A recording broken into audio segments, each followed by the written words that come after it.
It's time for KC Cares, Kansas City's nonprofit voice. We're telling the stories of Kansas City nonprofits and the people behind them. KC Cares is the intersection of the nonprofit and profit communities, making Kansas City a better place to live, work, and play. This KC Cares segment is brought to you by the Ewing Marion Kaufman Foundation, www.kaufman.org.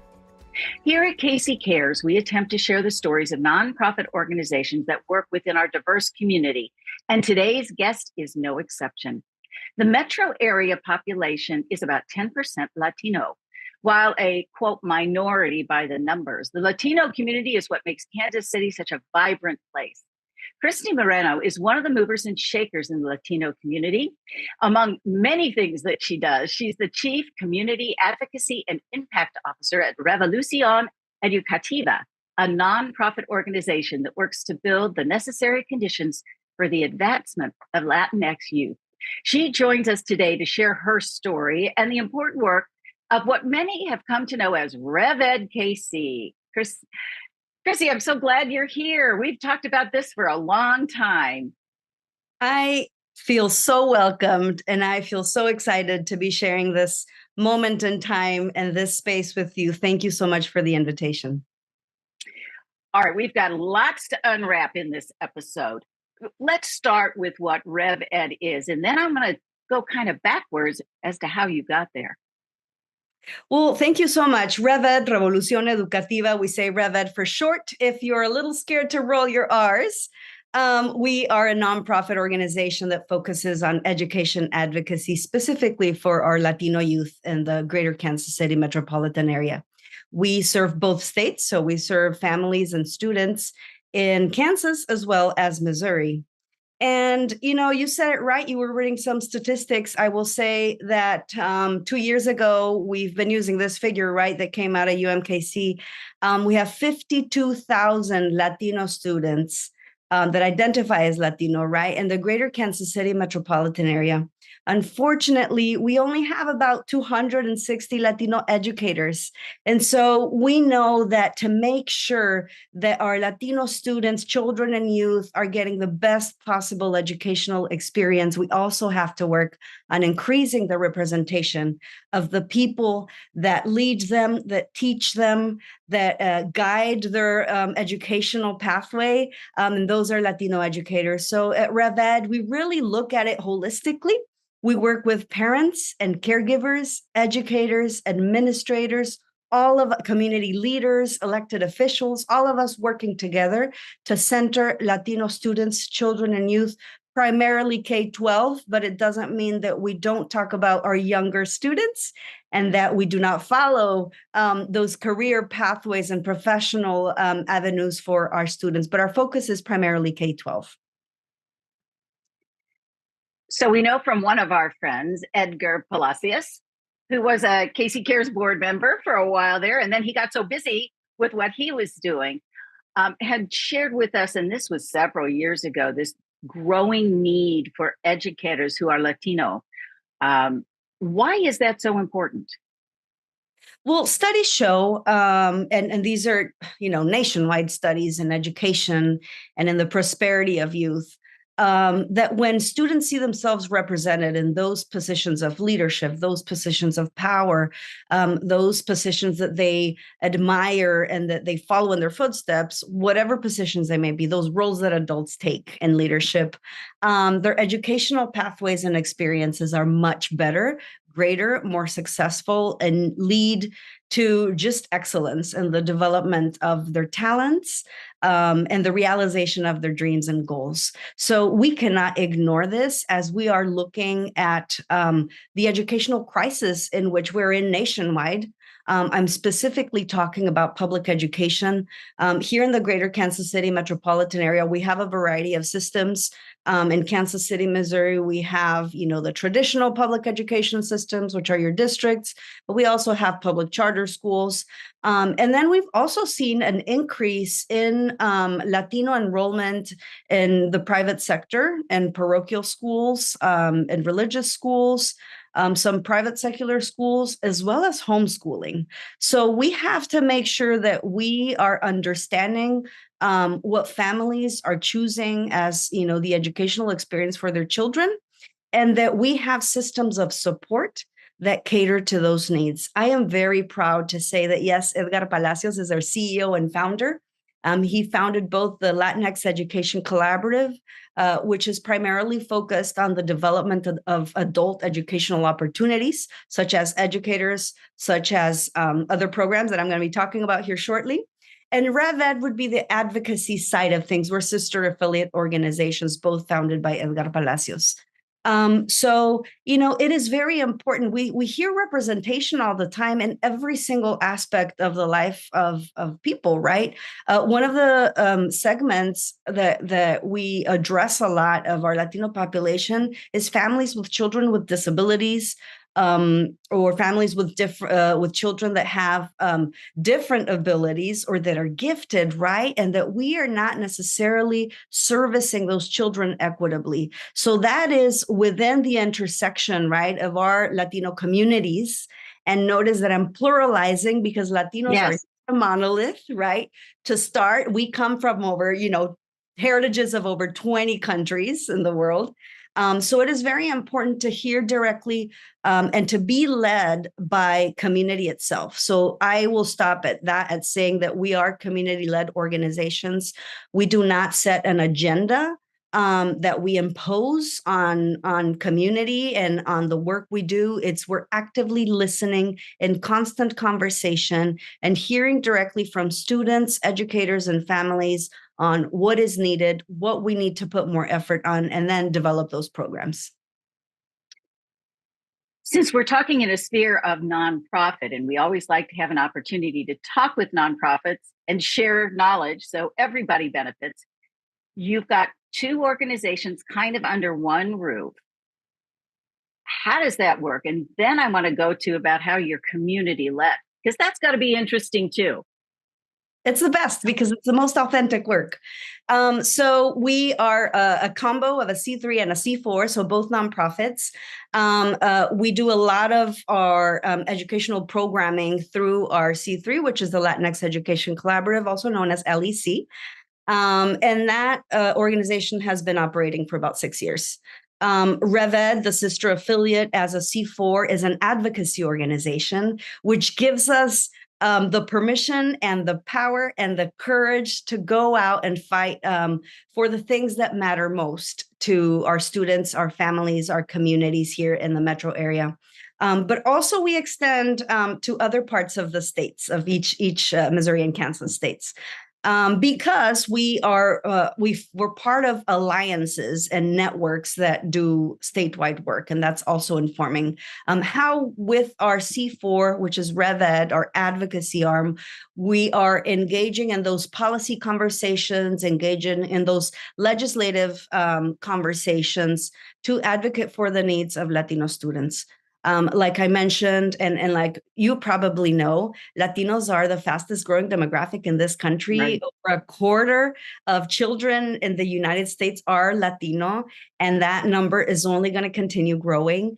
And I would be lying if I didn't say we're behind. We're behind in addressing creating really the conditions. So that is why we have embraced this very courageous mission to say we are advocating to set the conditions for the advancement of Latinx youth. And we do not only mean academic, right? Because when we talk about the social determinants of education, we have to look at everything that's impacting the life of our students, of our families. And I say our because I myself, I'm part of the community.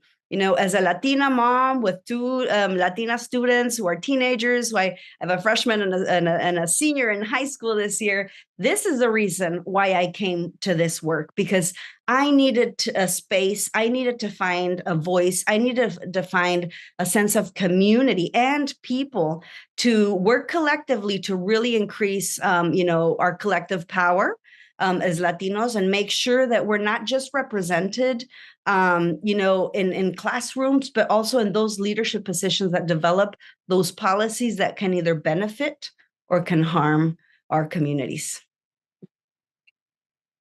You're busy. I know you're busy, but let's go back to something you mentioned a moment ago. You talked about how you really are not agenda led or, here are the 5 things we, Rev Ed, have decided, but you're community led. Talk a little bit about what that means and how do you do that? When you get lots of voices, there's lots of opinions, right? Absolutely. And I will tell you, one of the hardest things is that here in our area, nobody is really doing a lot of research or doing a lot of listening with the Latino communities. So data is hard to find, right? We can find some data from the census, we can find some data from school districts, but it's really hard to really find data and analysis that is taking the pulse of Latino voices in the area. So a way that we decided we could kind of become a vehicle to inform and have community directly speak to us on an ongoing basis is that we developed and we launched a Spanish language assistance line. So we have community members calling us directly on a day-to-day basis. We have a trained care specialist that answers those calls in Spanish. But if calls come in English, we can address them in English as well. But there was no channel where Spanish dominant Latino voices could actually, be heard, right, on an open basis. So that language assistance line is 1-844 KC. Ayuda means help. We actually have a webpage, www.ayudakc.com. You can find the information there. And that is a way in which we are actively taking the pulse, listening to the needs, the concerns, the ideas, the priorities of community members in our area. Actually, we have received calls from other parts of the country, which is very exciting. And this has catalyzed interest in many other advocacy organizations around the country to replicate what we're doing. But an example is that, right? So I can tell you to date, a third of the calls that we get have to do with special education and servicing special education needs services, whether it's therapy, whether it's updating IEPs or 504 plans for students, whether it's actually families trying to get diagnostics and a psychoeducational evaluation through their schools. So when I say we are community led, is we say, okay, a third of the calls we're getting have to do with special education. We need to go make sure that we go seek funding and grants that we can use to address this, right?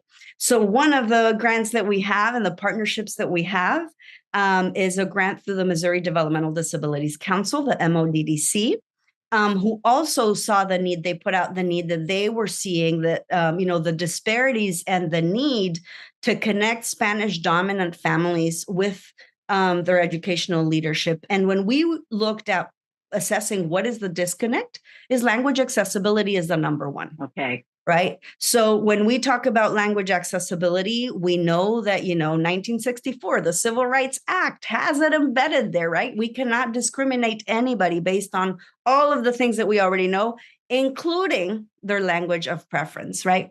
And so when we look at, okay, how can we advance the experience of Latino students with regards to special education and language accessibility, then we develop programming that looks at addressing the issue collectively. We have this grant in partnership with the National Association of Educational Translators and Interpreters, NATISO. And so what we're doing is we're developing language access professionals. So those bilingual professionals that are working in schools or translators and interpreters that work for agencies in the local area, we are providing through the grant free professional development for them in the educational space with specificity in special education. For anybody that has had contact with special education, whether as a parent that has a child that receives services or that has an educational plan, an educator, a provider, an administrator, there's a lot of legalities that go into that, right? Mm-hmm. And if we are not opening up the partnership and the conversation and communication between educational system and the family, the guardian of the student, and we're enabling that communication to be participatory, to be equitable, that everybody has a say, then we are not serving and centering the experience of the student. So we work with the language access provider. We work with school boards, right? Looking at what are the policies for language accessibility in your school district? Are there any? If they aren't, how can we, as an organization, nonprofit organization, recommend model policies that can be adopted at a board level? So we've been doing that work at a policy level. When we're working directly with families, we do know your rights. Know that it is absolutely your right to request a quality language accessibility service, an interpreter that is qualified in special education, that is not just someone who's bilingual, but that can actually facilitate an individualized educational plan meeting, where about 10 people participate. And so we're looking at it holistically, right? As we're addressing the issue that came to us through the service line that we have directly informed by community. That's the perfect example, and I have many to share. That's just one of the examples of why we can confidently, comfortably, with transparency and accountability, say we are a community-led organization. We're talking with Christy Moreno. She's with Rev Ed KC. I can roll the R's, but I'm going to use the little shortcut there. Pardon me. So many questions. I'm going to play devil's advocate with you. Education, the whole system has so many challenges. COVID then just elevated a whole bunch of them. So what do you say to the person who says, oh my gosh, now we have to deal with language and all of this? We already have I'm going to give you the platform. How do you respond to somebody who says, gee, it's just too much? Why is this important? Well, the basic answer is human rights, right? Every student is human. They have human rights. Every parent, every educator. We cannot succeed in raising and educating globally competitive students if we are not actively being truthful to our words about partnering with families. Oftentimes we hear, family night at this school, right? And it tends to be food and information and play. There's no actual collaboration, participation, and representation of the voices of all that are around the life of the student, supporting kids and youth. And so I say effective communication is key. And when we talk about effective communication, we're talking about language.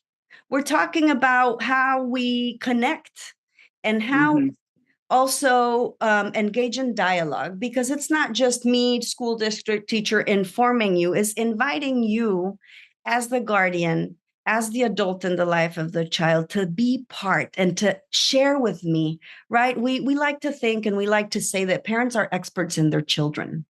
And when we part from that asset-based mindset, then we are being positive, and we're also saying we believe in the power of family as a partner in educating children.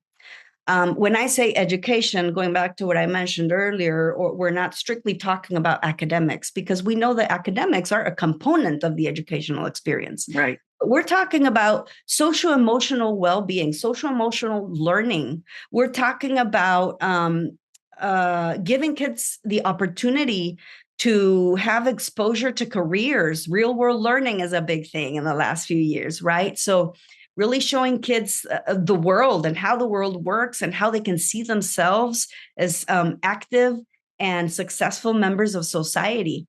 And so that is what when we refer to the educational experience of our children and our youth, it has to be very well-rounded. So going back to your question about, language, right? Well, language is communication, right? And if we're not able to communicate effectively with all stakeholders, all of those responsible for making sure that our children are safe, well, and receiving what they're entitled to, because they're those are their rights, right? then we are not being truthful to our missions and our statements of, being dedicated to the advancement of our children in general.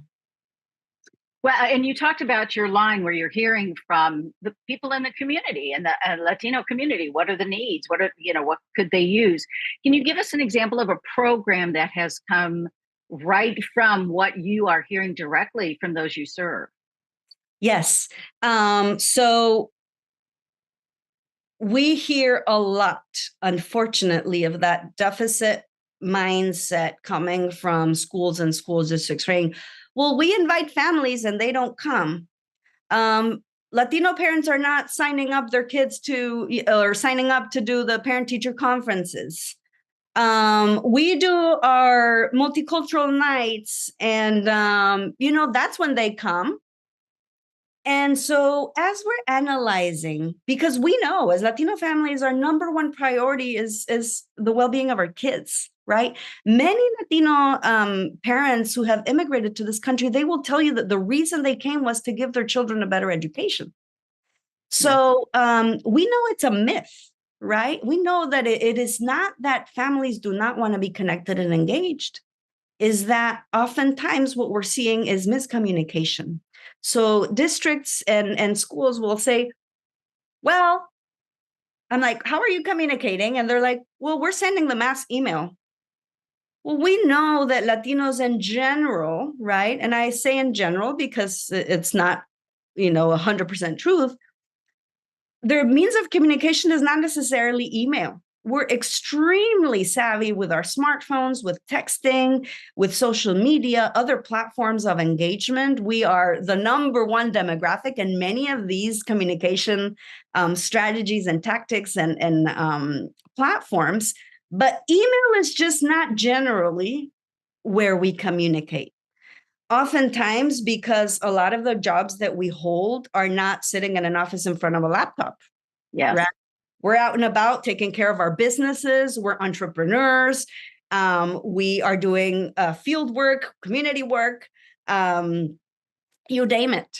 And so when we start looking at where is the disconnect, it has everything to do with digital skills and how we can find the best avenue to communicate. So we decided to launch a program. This was about a couple of years ago called Educatec. It's a digital skills program and to also promote digital culture and media literacy as well. That's all in Spanish. This is in partnership through a Google Fiber grant, also working with Goodwill Workforce. And we have graduated over 150 Spanish-speaking adults. We just had a celebration a couple weekends ago, or last weekend maybe, that have completed the course. And we have built this course to be very much in tune with how schools communicate, right? So setting up an email account, using your calendars to be able to look at, when you have that parent-teacher conference, when you have that event at school, when you have testing, how to be able to put all of those events on a family calendar that we can all look at and connect over. We also look at, if we need to write a letter to our, school board, if we want to present public comment because there's an issue that we care about, how can we document that? Oftentimes we are asked to scan documents and send it over email. And, if you're not used to doing those kinds of things, then you might feel a little bit left out, of the process. Yes. And so it has been wonderful to see Educatec, that digital skills program, grow so much so that we now have it running inside school districts, inside churches, That's in great. community centers, in our own community space.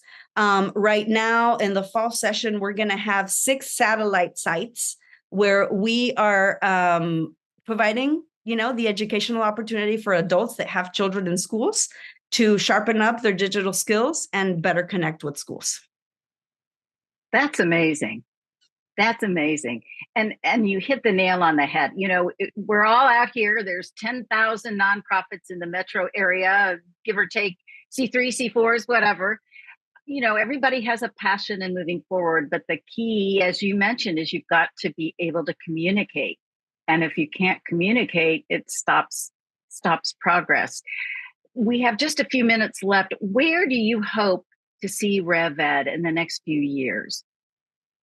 What kind of the big key priorities or goals? I am seeing Rev Ed already in the future. I forgot to mention we're volunteer powered. We're a small group, a small staff, right? That actually works hybrid in both organizations. So we rely on human power and the goodness and empathy and contributions of our volunteers. Educatec is an example of it. All of our teachers at Educatec are volunteers, and they are graduates themselves of the program. So my hope is that we as Latinos take charge of our needs, that we show up, that we sign up, because we're seeing the impact and the benefit, not only for ourselves, but for all of those around us. Educatec and many of the other programs we have a special education support group, community-led, that meets monthly, all in Spanish, because that's how people want to connect, right? Right. And many other programs. We are seeing people just actively want to belong, want to be part of something to better the quality of life of our families. And so the future is here. The future is now. We, as a C4 at Rev Ed, we are very eager on continuing to work to make sure that Latino candidates for elected office, candidates for, school boards, any type of council, any type of board or group that is making decisions for a collective or a whole, is truly representative of the people that they're making decisions for. So continuing to push for community leaders that are Latino, that identify with the needs of families, and making sure that they are placed in those seats of power is very important. So we will continue to do that. We have seen, I am just so proud of those Latinos that have said, I'm stepping up and I'm going to run for this. Or this is not my expertise, but I'm invested because it's a personal experience of mine, because I have kids in the system, and we need to make sure that we are, being represented in every corner, in every space, in every conversation. So the future is now. And I am very excited for the progress. Rev Ed has been around for a little over 3 years, and it feels that we've been around for about 10, because the victories have been many, and we have a lot of work to do. We unfortunately, both the states of Missouri and Kansas are way, way, way at the bottom of the list when it comes to educational equity and educational achievement of our students. And we have a lot of work to do, specifically in literacy, specifically in special education, and also with violence in schools. We're seeing a huge uptick. That's 1/3 of our calls has to do with bullying, harassment, violence in schools. And so we are very committed to being part of those conversations, to making sure people are reporting, because when not fearful of making reports, right? Because data speaks. And if you don't have the data to go out and find the funding to bring programs, then we have to make sure people know that, and parents know, and students know that making reports is important. So that is also part of the awareness and education that we're committed to, because it's the only way we're going to actually see not just funds, but commitment from, those entities that are, whether they're state, whether they're local, whether they're federal, making sure that our students and families are receiving what they should and what they must. And that real change is happening. Absolutely. Absolutely. We're committed also to that transparency and accountability, right? Because, ultimately, when we talk about public education, families are the clients, families are the customers. We're the ones that are paying the taxes to fund the education of our kids. So it's important that we be part of those conversations. It's Revolución Educativa. I rolled my R's, but it's revedkc.org. please check out the organization, be engaged, be involved, help us lift our entire community so that we're just that welcoming place that we talk about, but we really need to be. Christy, thank you so much for finding time to share with us all of your great work. Ruth, thank you so much for the space. We appreciate what you do, and we're here anytime you want to check us out. Thank you for joining us for KC Cares, Kansas City's nonprofit voice. We're produced by a nonprofit known as Charitable Communications. This KC Cares segment was brought to you by the Ewing Marion Kaufman Foundation, www.kaufman.org. Now, if you'd like to be a guest on KC Cares or underwriting opportunities to support our work, you go visit our website, which is kccaresonline.org. And spread the love. You'll find us on Facebook and Twitter at KC Cares Radio, and on Instagram at KC Cares Online. And don't forget, you can catch us Saturday mornings on ESPN 1510 AM and 94.5 FM at 8 AM. Thank you for joining us on KC Cares.